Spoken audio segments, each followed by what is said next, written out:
বন্ধুরা, আজ আমি স্বরাজ দল, তার কার্যকলাপ ও গুরুত্ব নিয়ে আলোচনা করব। তাহলে আলোচনাটা শুরু করি। অসহযোগ আন্দোলন প্রত্যাহৃত হওয়ার কয়েক মাস পরে কংগ্রেস আবার আন্দোলন নিয়ে চিন্তাভাবনা শুরু করেছিল। আন্দোলনকে আবার পুনরুজ্জীবিত করা সম্ভব কিনা তা খতিয়ে দেখতে একটি কমিটি গঠন হয় জুন 1922 খ্রিস্টাব্দ। এই কমিটির সদস্যদের মধ্যে যে মতবিরোধ দেখা দিয়েছিল তা থেকেই স্বরাজ দল বা স্বরাজ্য দলের সৃষ্টি। মতবিরোধ দেখা দিয়েছিল 1919-এর সংস্কার অনুসারে গঠিত নতুন আইনসভায় যোগদানকে কেন্দ্র করে। চিত্তরঞ্জন দাস, মতিলাল নেহেরু প্রভৃতি সদস্য গান্ধীজির অসহযোগ নীতি এখন পরিহার করে আইনসভায় যোগদান করতে চাইছিলেন। এই গোষ্ঠী সংশোধনবাদী বা রিভিশনিস্ট বা পরিবর্তনপন্থী বা প্রো চেঞ্জার নামে পরিচিত হন।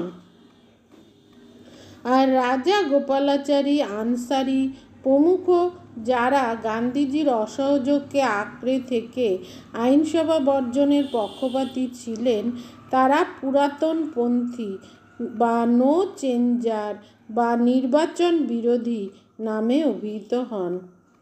প্রসঙ্গত উল্লেখ্য, পরিবর্তনপন্থীরা আইনসভায় যোগদান করে ভেতর থেকে ইংরেজ সরকারের বিরোধিতা করতে চাইছিলেন।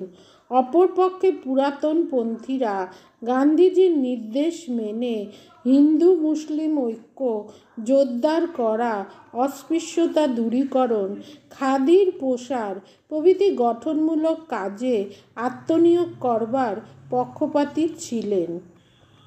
1923-এর 1 জানুয়ারি চিত্তরঞ্জন দাসের সভাপতিত্বে স্বরাজ দল গঠনের কথা ঘোষণা করা হয়।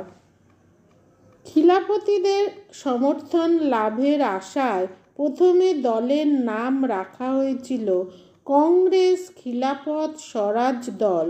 পরে অবশ্য তা কেবল স্বরাজ দল বা স্বরাজ্য দল নামেই অভিহিত হয়। প্রথম দিকে গান্ধীজি দলের বিরোধী থাকলেও পরে তিনি এই দলকে সমর্থন করেছিলেন। তাই ঠিক হয় যে স্বরাজ দল জাতীয় কংগ্রেসের মধ্যে থেকেও তার নীতি নিয়ে এগিয়ে যেতে পারবে। বলা বাহুল্য, এর ফলে স্বরাজ দলের সদস্যদের কংগ্রেস থেকে বেরিয়ে আসবার আর কোনো প্রশ্ন রইল না। স্বরাজ দলের প্রধান উদ্দেশ্য ছিল প্রাদেশিক এবং কেন্দ্রীয় কাউন্সিলে স্বরাজ বা স্বাধিকারের দাবি আদায়ের জন্য চাপ সৃষ্টি করা।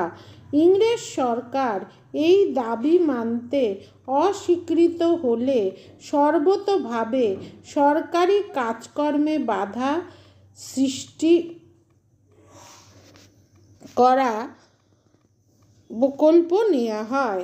যাই হোক, 1923 থেকে 1926 খ্রিস্টাব্দের মধ্যে স্বরাজ দল নির্বাচনে অংশ নিয়ে কেন্দ্রীয় ও প্রাদেশিক আইনসভা ব্যতীত বিভিন্ন স্বায়ত্তশাসনমূলক প্রতিষ্ঠানে অনেক আসন দখল করতে পেরেছিল।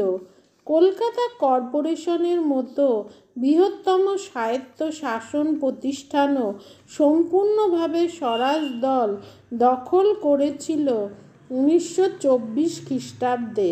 চিত্তরঞ্জন দাস ছিলেন কলকাতা কর্পোরেশনের প্রথম মেয়র এবং সুভাষচন্দ্র বসু ছিলেন প্রধান কর্মকর্তা বা চিফ এক্সিকিউটিভ অফিসার।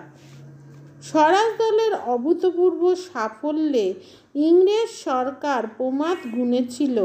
বিদেশি শাসকবর্গ তাই এই দলের ওপর আঘাত হানতে তোড়জোড় শুরু করে। এক সরকারি আইন বলে স্বরাজ দলের 72 জন সক্রিয় সদস্য ও নেতাকে কারারুদ্ধ করা হলে তার প্রতিবাদে দেশব্যাপী বিক্ষোভের ঝড় বয়ে গিয়েছিল। যাই হোক, 1925 খ্রিস্টাব্দের 16ই জুন দেশবন্ধু চিত্তরঞ্জনের আকস্মিক মৃত্যুতে স্বরাজ দল দুর্বল হয়ে পড়েছিল। ইতিমধ্যে মহাত্মা গান্ধী সাময়িকভাবে সক্রিয় রাজনীতি থেকে দূরে সরে দাঁড়ানোর ফলে জাতীয় আন্দোলন মন্থর গতিতে চলতে থাকে।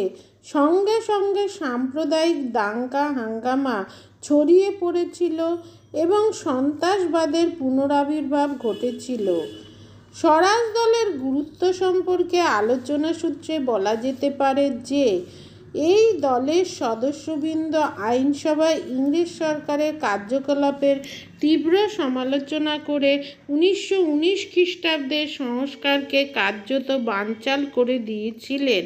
দ্বিতীয়ত, স্বরাজ দল ইংরেজ সরকারের নানাবিধ প্রস্তাব, যেগুলো ভারতীয়দের মধ্যে ভাঙন ধরাবার জন্যই রচিত হয়, তার ঘোরতর বিরোধিতা করেছিলেন।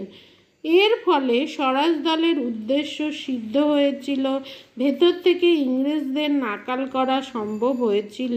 তৃতীয়ত, অসহযোগ আন্দোলনের পরবর্তী সময় জাতীয় আন্দোলনে যে মন্থরতা দেখা দেয়, স্বরাজ দলের কার্যকলাপে তাতে প্রাণ সঞ্চারিত হয়েছিল।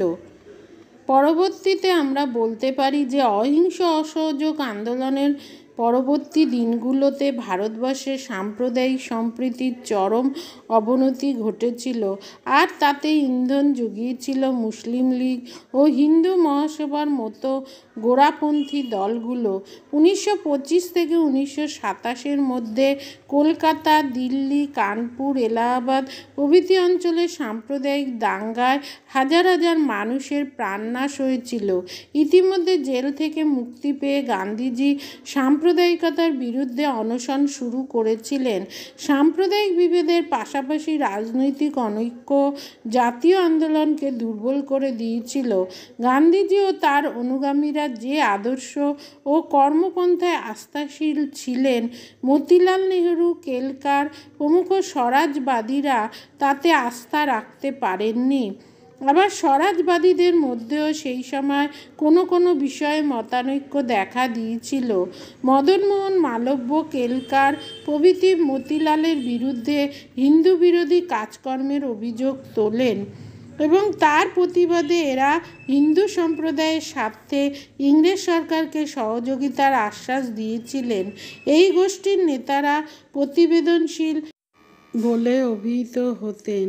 যাই হোক, সবশেষে বলা যায় স্বরাজ্য দলের নিরন্তর বিরোধিতার জন্য শেষ পর্যন্ত ব্রিটিশ সরকার 1919 সালের মন্টেগু চেমসফোর্ড সংস্কার আইনের অনুসন্ধানের জন্য সাইমন কমিশন গঠন করতে বাধ্য হয়েছিল। আজ আসি, দেখা হচ্ছে পরবর্তী ভিডিও।